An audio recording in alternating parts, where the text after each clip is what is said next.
আমরা যেটা আলোচনা করছিলাম যে ডক্টর ভিতুর কাছে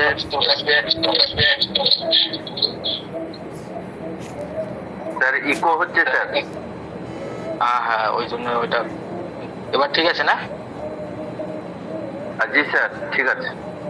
জি স্যার। ডক্টর ভিতুর কাছে 22 অবজারভেশনস, যেটা কিনা ক্রনিক পেশেন্ট বা ক্রনিক ফলো আপ জাজ করতে গেলে খুবই একটা দরকারি সাবজেক্ট, সেটাকে নিয়ে আমরা আলোচনা করছিলাম। তো আজকের এই আলোচনারই একটা কন্টিনিউয়েশন স্লাইড আমি তৈরি করেছিলাম। অ্যাকচুয়ালি আজকে আমি একটু বাইক গ্যারেজে ছিলাম, বাইকটা খুব ডিস্টার্ব করছিল, সবেমাত্র ফিরেছি, এখনো রেস্ট করি নাই। আপনারা অপেক্ষায় আছেন বলে আমি ডাইরেক্টলি ক্লাসে চলে এসেছি। আমি সরি, আমি একটু লেট করে ফেলেছি, আপনাদের অনেকটা সময় অপেক্ষা করতে গিয়ে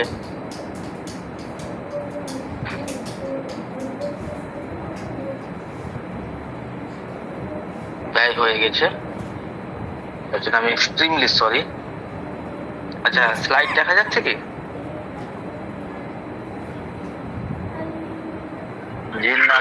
না, দেখা যাচ্ছে না, আপনি শো করেন। ওকে, আমি তাহলে সেটা করে নিয়ে দিয়ে একদম ক্লাসটা আধা ঘন্টার মধ্যে কমপ্লিট করার চেষ্টা করব।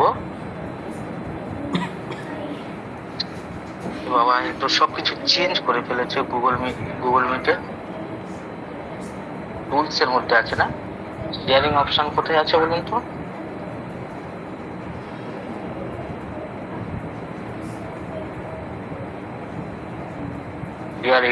your device audio.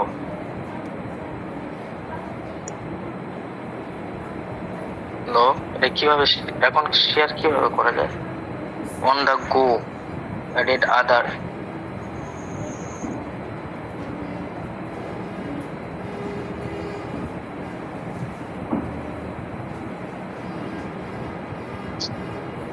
On the go তো আলাদা জিনিস, আমলায় পড়ে গেলাম। আপনারা কেউ বলতে পারবেন যে নতুন শেয়ার অপশন কোথায় আছে? স্যার আপনি কি থেকে শেয়ার করবেন? পিসি থেকে? স্লাইড শো করব। স্লাইড পিসি থেকে শো করতেছেন নাকি ফোন? ট্যাব থেকে। থ্রি ডটে যান, থ্রি ডটে যাওয়ার হ্যান্ড রাইজ করার অপশনের নিচেই তিনটা অপশন আছে, এখানে তো শেয়ারিং অপশন আছে। হ্যান্ড রাইজ এর পরে তিনটে অপশন, হ্যাঁ এখানে তো থাকে। কোনে গেলে সিসি দেখাচ্ছে, আর একটা টিক চিহ্ন, বক্সের ভিতরে টিক চিহ্ন, ওইটা বক্সের ভিতরে টিক চিহ্ন, ওটা তো নাই তো স্যার। উপরের দিকে একটা তীর চিহ্ন, একটা উপরের দিকে ওটা তীর চিহ্নটা, ওটা তো ল্যাপটপে দেখা যায় না? স্যার ফোনে আজকে দেখাই দিছে উপরের দিকে একটা তীর চিহ্ন আছে আমার এটাই। আচ্ছা, ওটা তো ব্যাকে চলে যাবে তো। স্যার ওই হ্যান্ড রাইজের নিচে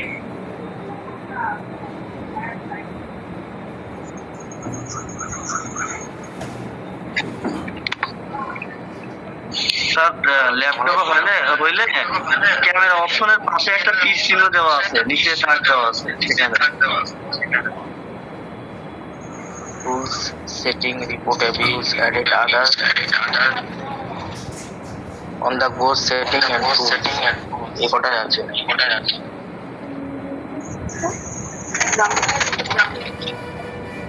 পিপলস ইনফরমেশনস ভিউ টুলস, ভালো ঝামেলা, নতুন নতুন অপশন নিয়ে আসছে। স্যার আমার এটা আমাদের মাইক্রোফোনের উপরে আছে আর কি, মাইক্রোফোনের উপরে হ্যান্ড রাইজিং এর সাথে আর কি। আচ্ছা,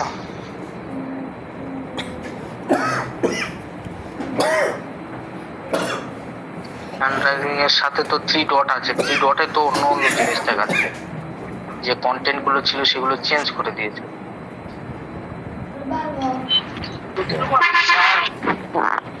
আছে, আপনি যে প্রথমে উপরে দেখেন যে হ্যান্ড সাইন যেটা আছে তার পাশেরটাই একটা আরো চিহ্ন আছে, ওখানে দিলে দেবে শেয়ারের কন্ট্যাক্ট, একটা আরো চিহ্ন দেখেন, হ্যাঁ হ্যাঁ হ্যাঁ হ্যাঁ ওটা লিখা নয়। হ্যাঁ হ্যাঁ হ্যাঁ ঠিক আছে ঠিক আছে থ্যাংক ইউ অনেকবার ওকে ওকে ঠিক আছে হুম ডিয়ার ফ্রেন্ডস, তাহলে আজকে আমরা 22 অবজারভেশনস এর 4th পার্ট শুরু করছি। তো এখানটায় এটা ছিল আজকেকার লেকচারের মধ্যে, এটাই ছিল আর কি। After an initial aggravation, there is a local and general amelioration, but new symptoms appear belonging to the remedy given. খুবই ইম্পর্টেন্ট একটা আলোচনা আজকের। এই যে আলোচনাটা হচ্ছে, এই আলোচনার মধ্যে আজকে আমরা কি কি জানতে চলেছি বা কি কি আমরা এখানটায় থেকে বুঝতে চলেছি, অর্থাৎ এখান থেকে আজকে আমরা কি কি শিখবো। এবং এই শিক্ষাটা অবশ্যই অবশ্যই ক্রনিকে আপনাদেরকে প্রচুর হেল্প করবে এবং কয়েকটা প্রশ্ন উত্থাপিত হয়। What is new symptoms? New symptoms কাকে বলে? First of all, what is new symptoms? এখন অনেক আচ্ছা কি কি জানতে চলেছে। 1 নম্বর, নিউ সিমটমস কিভাবে বুঝবো যে এটা নিউ সিমটমস? আমরা প্রত্যেকেই আমাদের আগা করে একটা মিথ বা একটা ধারণা আছে যে একটা মেডিসিন দেওয়ার পরে যদি পেশেন্টের মধ্যে কয়েকটা নিউ সিমটমস ডেভেলপ করে তখন আমরা প্রচন্ড ভয় পেয়ে যাই। আমাদের প্রফেসররা, আমাদের কলেজের শিক্ষকেরা সবাই আমাদেরকে বলেছে new symptoms is very bad, তাই না? তাহলে মেডিসিনটা ভুল অথবা সাপ্রেশন হচ্ছে, এই সমস্ত ব্যাপার আমাদেরকে বলা হয়েছে, বোঝানো হয়েছে। অ্যাকচুয়ালি নিউ সিমটমস যা কিছু নতুন কিছু ঘটবে পেশেন্টের সাথে, সেটা কি নিউ সিমটমস? তাহলে একটা ডাইনামিকের মধ্যে যখন বডি এন্ড মাইন্ড চেঞ্জ হইতেছে আপনার মেডিসিনের ক্রিয়ার ফলে যে ভাইটাল ফোর্স নিউ ব্যালেন্স আপনার মেডিসিনের জন্য ক্রিয়েট করছে, বা ওটাকে কি বলে অ্যাডাপটিভ যে ব্যালেন্স বা অ্যাডাপটিভ ভাইটাল ফোর্স যেটা হচ্ছে বা নিউ ব্যালেন্স যেটা ক্রিয়েট করছে পেশেন্টের মধ্যে, সেখানটাই তো নতুন জিনিস থাকবোই ভাই। নিউ ব্যালেন্স যখন ক্রিয়েট করব তখন নতুন কিছু সিমটলজি তো আমরা দেখবো, আগেকার সিমটমস গুলো পরিবর্তন হবে, একটা নতুন স্ট্রাকচারে আসবে, তাই না? এটাই তো রুলস। তাহলে কেন বলা হয় নিউ সিমটমস যদি পেশেন্টের মধ্যে আসে তাহলে সেটা ব্যাড সাইন? ডিয়ার ফ্রেন্ডস, সবকিছুই বোঝা ঠিক আছে, কিন্তু অরিজিনাল অর্থে নিউ সিমটমস বলতে আমরা কি বুঝি সেটা আজকের আলোচনায় ক্লিয়ার হবে। Number 1 fact. দ্বিতীয়ত, নিউ সিমটমস যদি অ্যাপিয়ার হয় পেশেন্টের মধ্যে, যদি নিউ সিমটমস আসে তখন আমাদের করণীয় কি করতে হবে? নিউ সিমটম আসলেই কি সঙ্গে সঙ্গে মেডিসিন চেঞ্জ করে ফেলতে হবে, নাকি না নিউ সিমটমস অনুযায়ী ফের মেডিসিন আমাকে প্রয়োগ করতে হবে?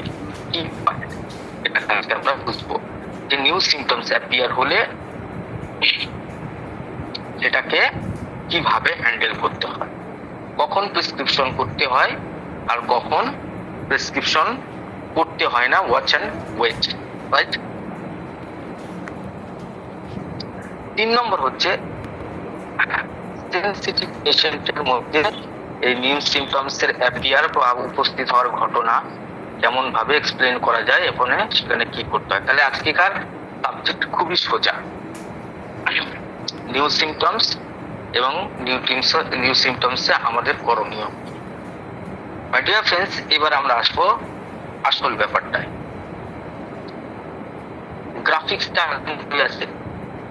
After an initial aggravation, there is local and general ameliorations.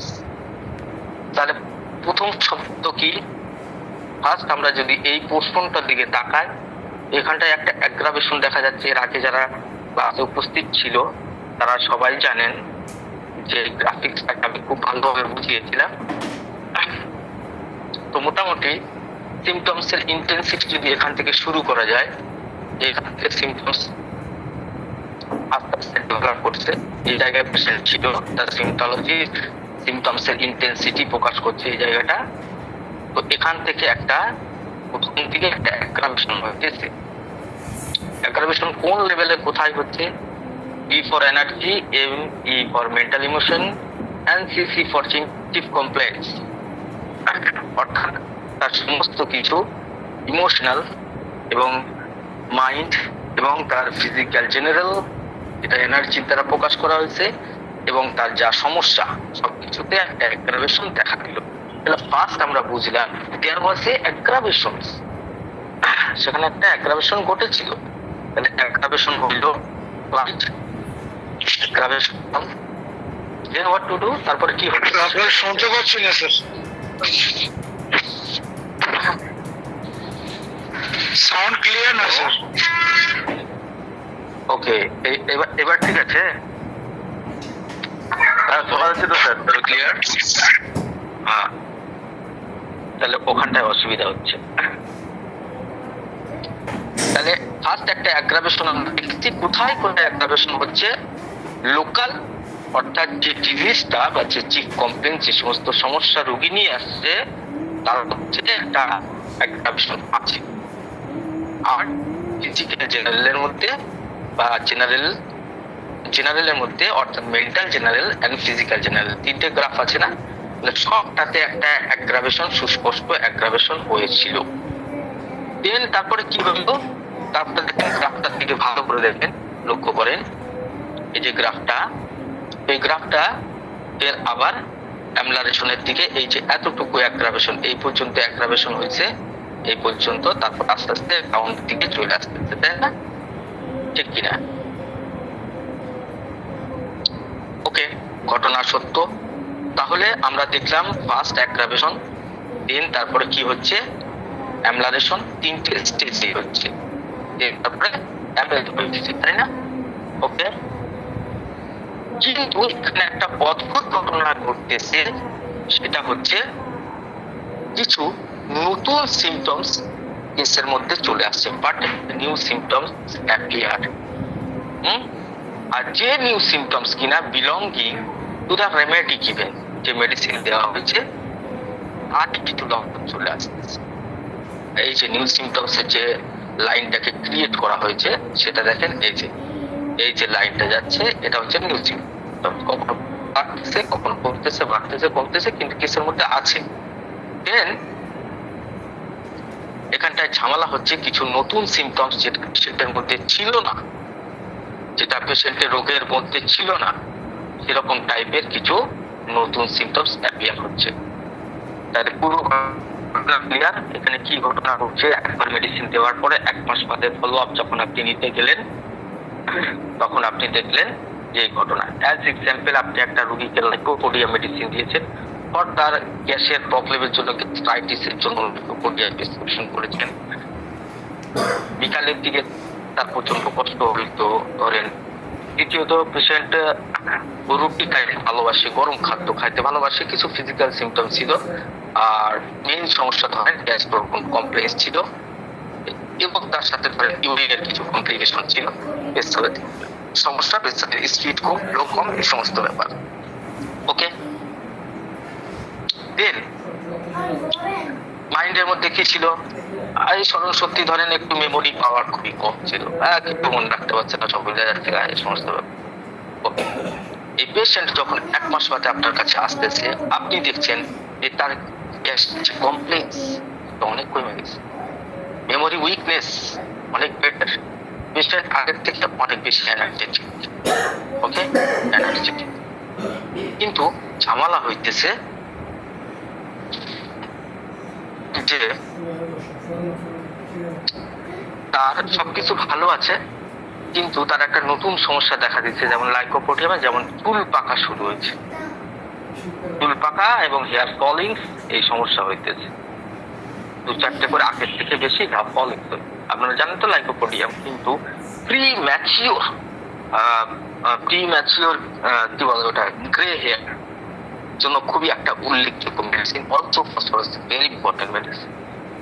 কিছুদিন আগে একটা 19 বছরের একটা পেশেন্ট আসছিল, দেখতে মাশাআল্লাহ সেই বিউটিফুল, হ্যাঁ, প্রচন্ড সুন্দর সুদর্শন, এবং তার লেডিস অবশ্যই 19 বছরের মানে যুবতী আর কি, কিন্তু কলেজে পড়ুয়া, কিন্তু তার সমস্যা হচ্ছে চুল পাইকা যাচ্ছে, সাদা হয়ে যাচ্ছে এবং চুল প্রচন্ড পরিমাণে উঠছে, যেটা তার রাতের ঘুম আবার কেড়ে নিচ্ছে সমস্যা এটা।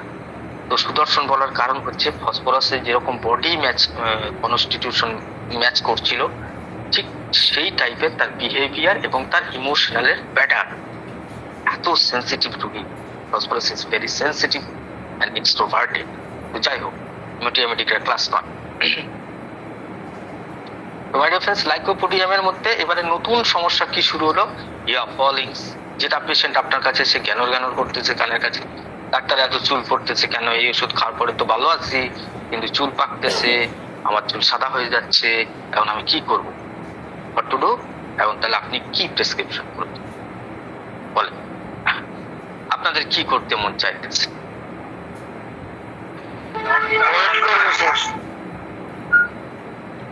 ওকে, আর কার কি মতামত আছে বলেন। এখন কেসের মধ্যে এই যে হেয়ার ফলিংস, এই যে দুইটা সিমটমস আসছে, এই দুইটা কিন্তু নিউ সিমটমস, এই দুইটা নিউ সিমটমস আসতেছে, তাহলে এটার জন্য ফের তো আপনাদের ওষুধ দিতে হবে, ঠিক কিনা বলেন?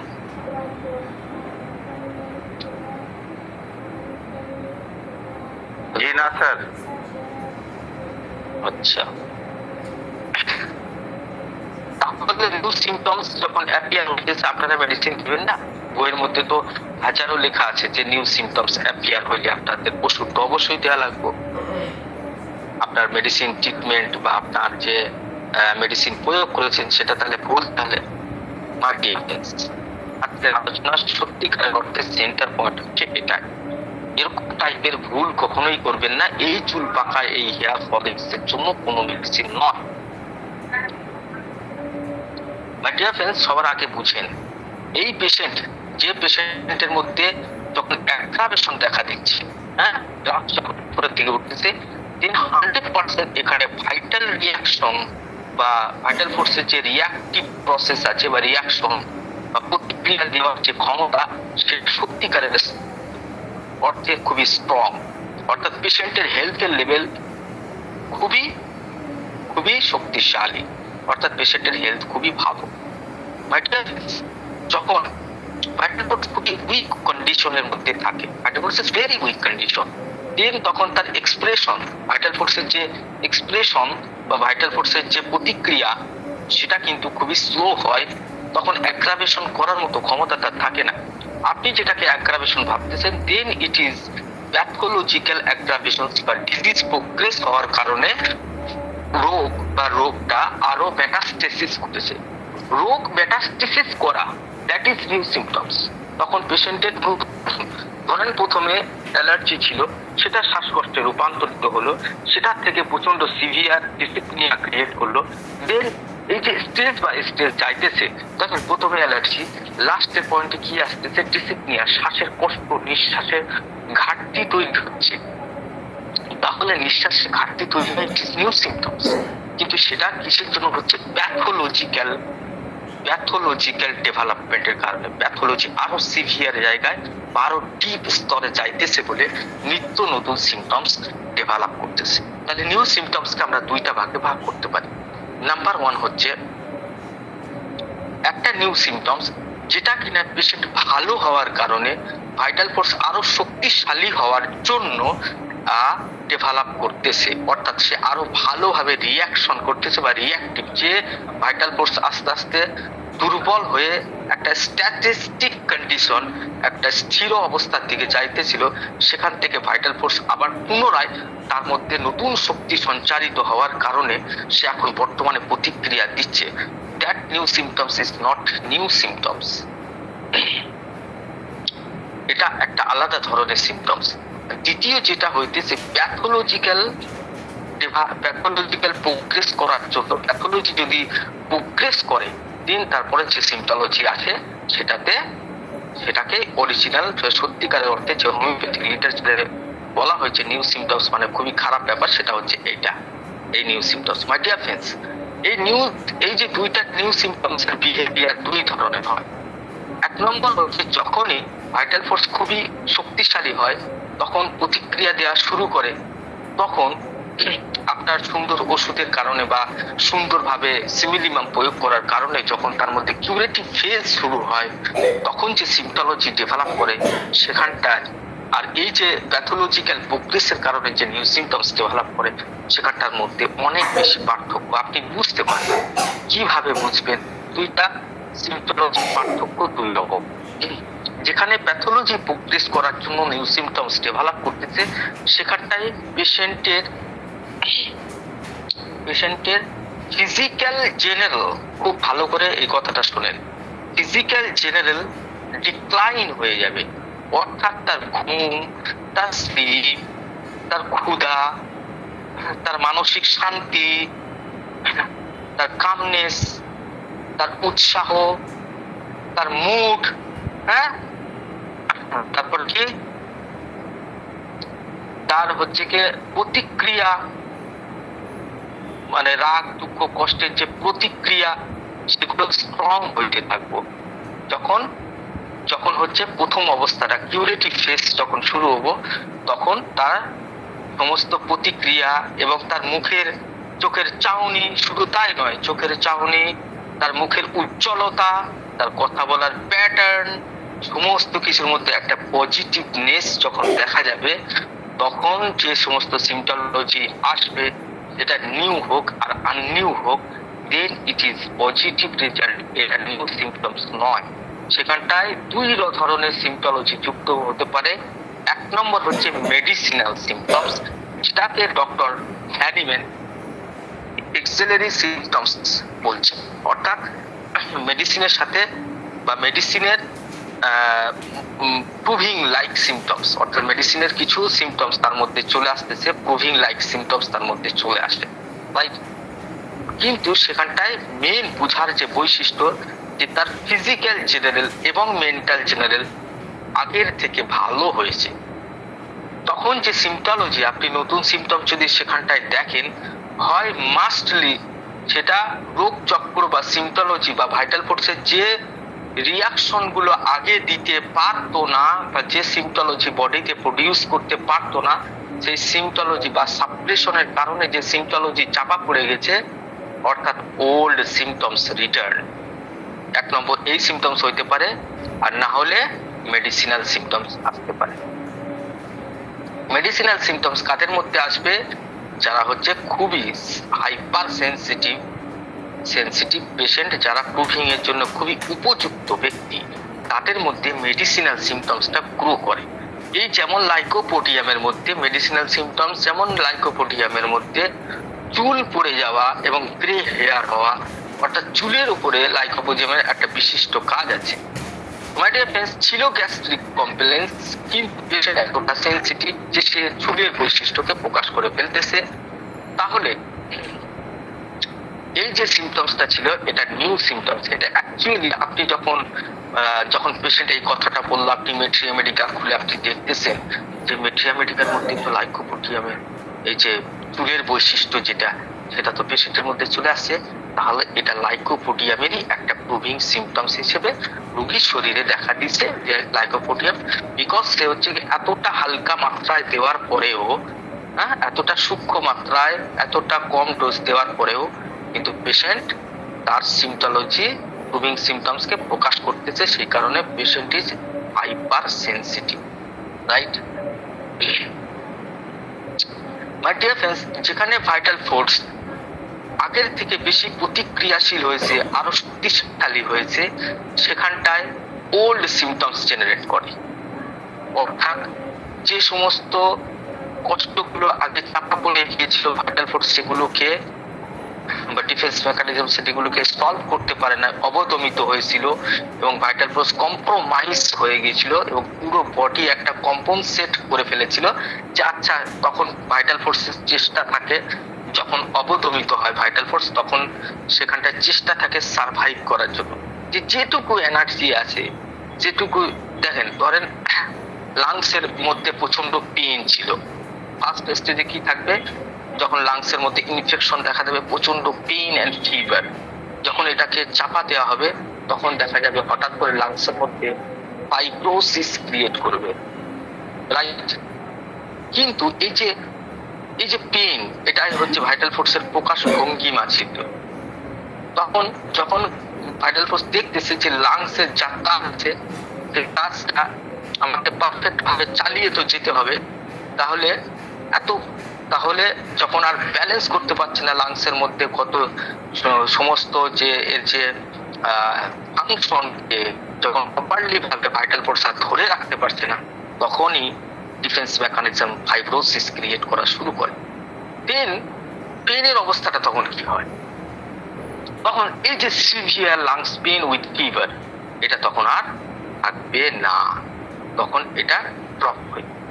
ওই জন্য দেখা যায় যে ক্রনিক যে সমস্ত পেশেন্ট গুলো আছে বা ক্রনিক ডিজিজ আছে,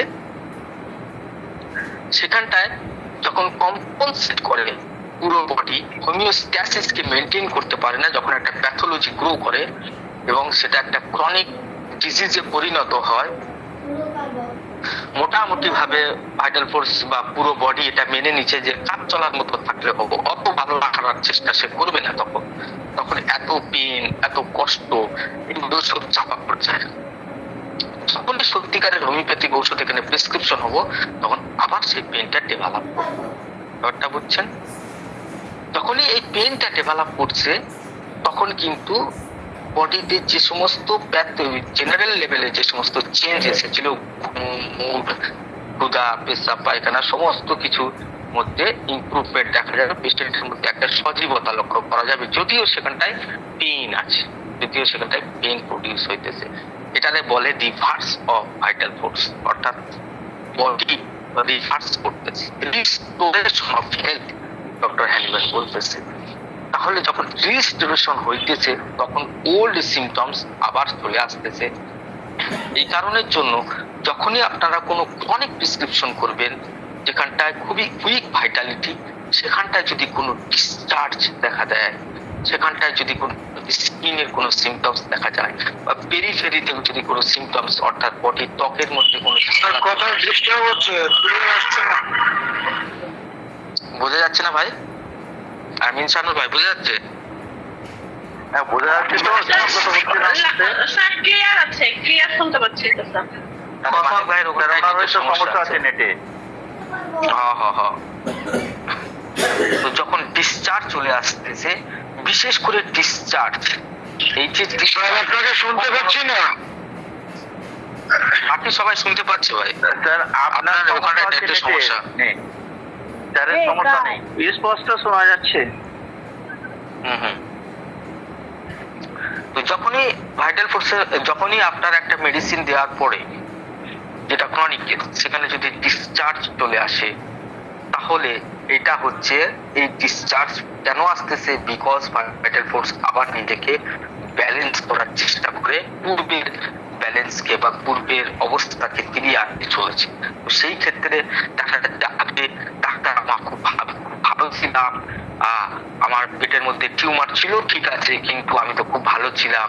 এখন হচ্ছে কি, আপনার ওষুধটা খাওয়ার পরে আমার রাত দিন শুধু লিউকোরিয়া হইতেছে, সাদা স্রাব হইতেছে। নতুন ডাক্তার হলে ভয় পেয়ে যাবে, আল্লাহ এ কি ঘটনা ঘটাইলাম, আগে তো ডিসচার্জ ছিল না, লিউকোরিয়া ছিল না। এখন আপনার ঔষধ খাওয়ার পরে তার একটা পেটের মধ্যে অনেক ঝামেলা ছিল, আপনার কাছে রিপোর্ট আনে দেখা গেছে যে ফাইব্রয়েড আছে, টিউমার আছে, সিস্ট আছে। এখন হঠাৎ করে যখন দেখা যাচ্ছে স্রাব চালু হয়ে যাচ্ছে, তখন কিন্তু আপনি ঘাবড়ে যাবেন আর কি একটা ঔষধ প্রয়োগ করবেন, আর পুরো ঘটনাটা ফের হচ্ছে সেই অবস্থায় চলে যাবে, অথবা তার থেকে আরো খারাপ কন্ডিশনে চলে যেতে পারে। তাহলে এই যে স্রাব আসাটা বা লিউকোরিয়া হওয়াটা, এটা নিউ সিমটমস, কিন্তু এই নিউ সিমটমসে আপনি কিছু করবেন। এটা হচ্ছে ভাইটাল ডিসচার্জ। ভাইটাল ফোর্স নিজেকে সুস্থ করার জন্য এই ডিসচার্জের রাস্তা ধরেছে। তো মাই ডিয়ার ফ্রেন্ডস, যে সমস্ত রোগী খুবই সেনসিটিভ টাইপের হয়ে থাকে, তাদের মধ্যে বিশেষ করে প্রুভিং সিমটমস গুলো বেশি দেখা দেয়। তাহলে প্যারামিটার কি, আমরা বুঝবো কেমনে, আমরা প্রেসক্রাইব করবো কেমনে? কায়দা হচ্ছে এটা, আপনাকে দেখতে হবে পুরো ঘটনা, আংশিক ঘটনা। রোগীর মধ্যে প্রথম ওষুধ দেওয়ার পরে অ্যাগ্রাভেশন হয়েছে, রাইট, দেন তারপরে অ্যামলারেশন হইতেছে, দেন তারপরে একটা নতুন সিম্পটোলজি ডেভেলপ করতেছে, রাইট, নতুন সিম্পটম ডেভেলপ। যেহেতু এখানটায় অ্যাগ্রাভেশন হয়েছে, ফার্স্ট সিদ্ধান্ত হচ্ছে ভাইটাল ফোর্স হেভি শক্তিশালী, গ্রুপ এ অথবা বি এর মধ্যেই আছে। নাম্বার 2 হচ্ছে এখানটায় সব থেকে গুরুত্বপূর্ণ লক্ষণ যে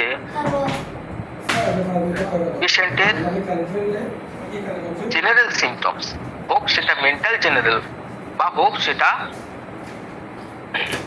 ফিজিক্যাল জেনারেল সিমটমস এর মধ্যে ইমপ্রুভমেন্ট হচ্ছে, অর্থাৎ পেশেন্টের ঘুম, ক্ষুধা, তৃষ্ণা এগুলো সবই বেটার হইতেছে, পেশেন্টের মেজাজ, মুড এগুলো সবই ভালো হইতেছে।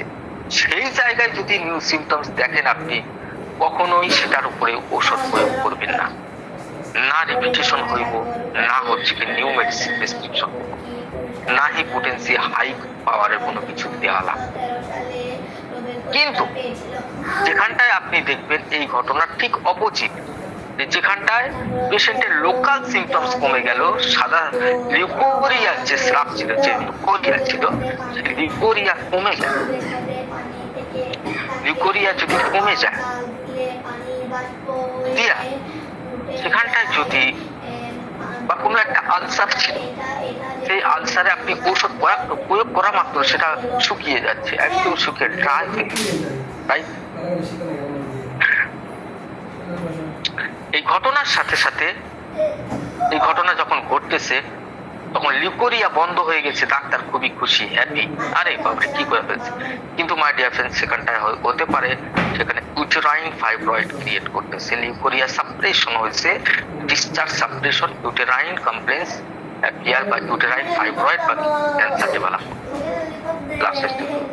যেখানটা আলসার হঠাৎ করে ঘাটা শুকিয়ে গেছে, আল্লাহ কোনো ডাক্তার পাচ্ছেন, আপনি একটা ওষুধ দিয়েছেন আর সাথে সাথে আলসার শুকিয়ে যাচ্ছে, সেখানে ফাইব্রোসিস ক্রিয়েট করছে, রাইট, সেই অঙ্গের কার্যক্ষমতা ধ্বংস হয়ে যাচ্ছে।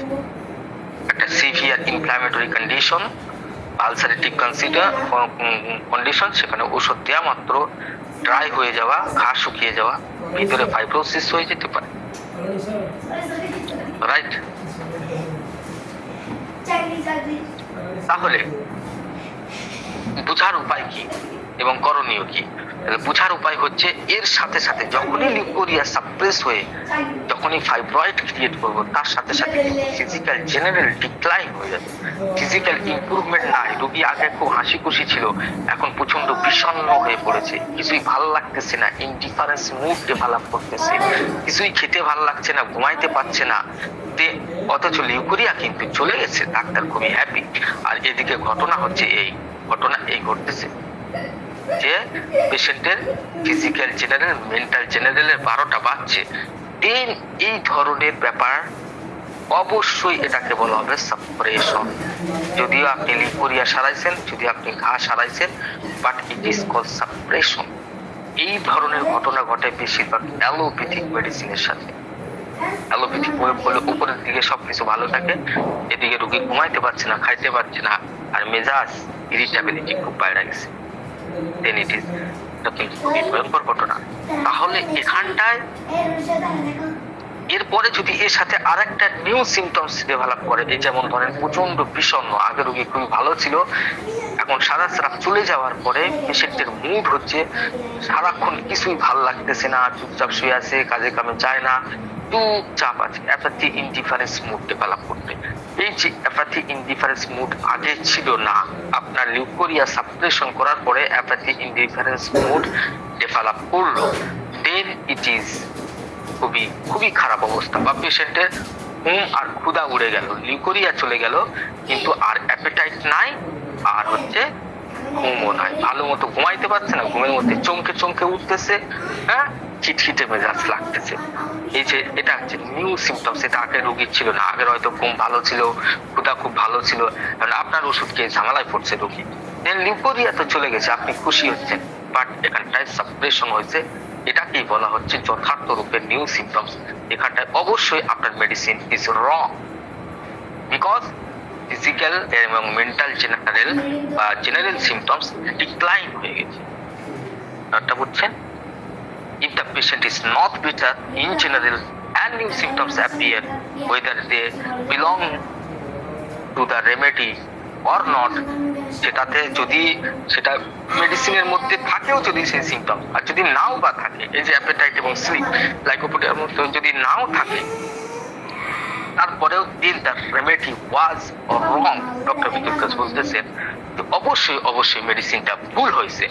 আর যেখানটায় ফিজিক্যাল জেনারেল এবং মেন্টাল জেনারেল ইমপ্রুভমেন্ট হচ্ছে, আর তারপরে যা কিছু সিমটমস আসুক না কেন, সেখানটায় কিন্তু এই নিউ সিমটমস বেশিরভাগ ক্ষেত্রে মেডিসিন থেকে আসে, প্রুভিং সিমটমস। সমস্যা করতে হবে। এখন কি হেয়ার ফলিংস এবং গ্রে হেয়ার নিয়ে রোগী আপনার মাথা খেয়ে ফেলতেছে, কিছুই করা লাগবে না, শুধু চুপচাপ ওয়েট অ্যান্ড ওয়াচ। আপনি যদি ওষুধ দিয়েছেন তাহলে কিন্তু আবার অর্গানিজম ইমব্যালেন্স হয়ে যাবে, অতিরিক্ত প্রতিক্রিয়া সৃষ্টি করতে পারে। এই ধরনের ঘটনা ঘটে রোগীতে। তো এই সিমটমস যদি দেখা দেয় তাহলে কি করতে হবে? অপেক্ষা করতে হবে, এবং কিছুদিন অপেক্ষা করার পরে দেখা যাবে অটোমেটিকলি এই যে নিউ সিমটমস, এই যে ডট ডট নিউ সিমটমস এসেছিল, সেই নিউ সিমটমস অটোমেটিকলি ভাবে চলে যাবে। ক্লিয়ার? বিকজ হোমিওপ্যাথিক মেডিসিন আপনি সূক্ষ্ম মাত্রায় এবং যতটুকু ডোজ লাগবে ঠিক ততটুকুই দিতে পেরেছেন, তাহলে অটোমেটিকলি ভাবে ভাইটাল ফোর্স যেভাবে পয়জনের সঙ্গে লড়াই, অন্যান্য বিরুদ্ধ প্রতিক্রিয়া, প্রকৃতির মধ্যে এত ইনফ্লুয়েন্সের মধ্যে এত বিষাক্ত কিছু খাওয়ার পরে আমরা বেঁচে আছি যেইভাবে, সেইভাবে ভাইটাল ফোর্স এই সমস্ত দোষগুলোকে নিজেই সংশোধন করবে। তার জন্য এক্সট্রা কোনো মেডিসিন বা এক্সট্রা একটা ডোজ আর দেওয়া লাগবে না। ক্লিয়ার? তাহলে ব্যালেন্স কিভাবে হচ্ছে? এই যে প্রতিক্রিয়া করার ক্ষমতা, সেই ক্ষমতার দ্বারা সে নিজেকে নিজে আবার বের করে নিয়ে আসতে পারবে এই সিমটমস থেকে। এর জন্য আপনাকে 2 থেকে 3 মাস পর্যন্ত ওয়েট করতে লাগতে পারে। 2 থেকে 3 মাস ওয়েট অ্যান্ড ওয়াচ, রাইট? এবং এই রোগীকে আপনি অবশ্যই ভাবে একটা চিহ্নের দ্বারা চিহ্নিত করে রাখবেন। সেই চিহ্নটা কি? যে is a very sensitive patient. Okay, hyper sensitive patient.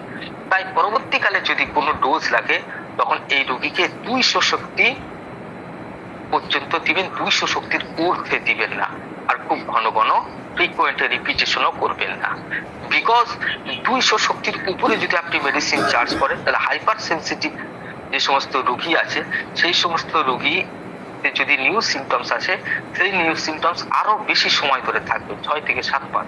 Because যে সমস্ত হায়ার পোটেন্সি, এগুলো বডিতে দীর্ঘ সময় বা ভাইটাল ফোর্সকে দীর্ঘ স্টিমুলেশনের মধ্যে রাখে, অর্থাৎ সেখানটায় প্রতিক্রিয়া খুবই ভয়ঙ্কর ভাবে দেখা দেয়। এবং এই রাতের ট্রেন্টের আলোচনার সময় যে কথা আমি বলেছিলাম, যে সেটা হচ্ছে কি, সেটা হচ্ছে যে অল ফ্যাক্টরি মেথডের মাধ্যমে ততটা কম মাত্রায় রোগীকে ওষুধ দেওয়া যায়, কেননা এর মধ্যে যদি প্রুভিং সিমটমস চলে আসে, সেই প্রুভিং সিমটমস গুলো সহজেই যেতে চায় না, এবং এই রোগীকে ট্রিট করা খুবই কঠিন ব্যাপার। নিউ সিমটমসের থেকে অবশ্যই ওল্ড সিমটমস এর কথা মাথায় রাখতে হবে। ওই জন্য কেস টেকিং এর সময় এই রোগীর কি কি রোগ হয়েছিল, কেমন ভাবে সেগুলো থেকে বের হয়েছিল, সেই ইতিহাসটাও যেন আপনার কেস টেকিং এর পাতায় থাকে। তাহলে এই সমস্ত রোগীকে হ্যান্ডেলিং করতে আপনার কোনো অসুবিধা হবে না। আপনি সহজেই বুঝতে পারবেন যে নিউ সিমটমস যেগুলো আসতেছে সেগুলো কি কারণে আসতেছে, কেমন ভাবে আসতেছে। ওল্ড সিমটমস কিনে সেগুলো যদি ওল্ড সিমটমস হয়, তাহলে তো হোমিওপ্যাথিক ডাক্তার তো পার্টি দেওয়া উচিত যে এই রোগী 100% কিউরের পথে যাইতেছে, যদি ওল্ড সিমটমস বা পুরানো সিমটমস ফিরে আসে। ওকে, থ্যাংক ইউ। আজকের আর কোনো প্রশ্ন উত্তর নিলাম না, কারণ আমার অলরেডি আর একটা ক্লাসে 10 মিনিট লেট হয়ে গেছে। তাহলে আজকে শুভ বিদায় নিব, দোয়া করবেন, সবাই ভালো থাকবেন। ক্লাস রেকর্ড তো থাকে, ক্লাস রেকর্ড পেয়ে যাবেন, মহিবুল্লাহ ভাইয়ের সঙ্গে যোগাযোগ করেন। ওকে, আসসালামু আলাইকুম স্যার, আপনার জন্য দোয়া রইল।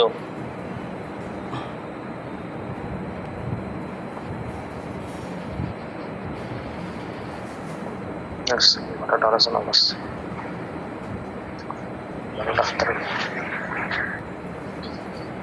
নিম্ন সবাই আছে কি নেই হলেন মনে লাগবে না মোবাইল চার্জ নেই চার্জ আছে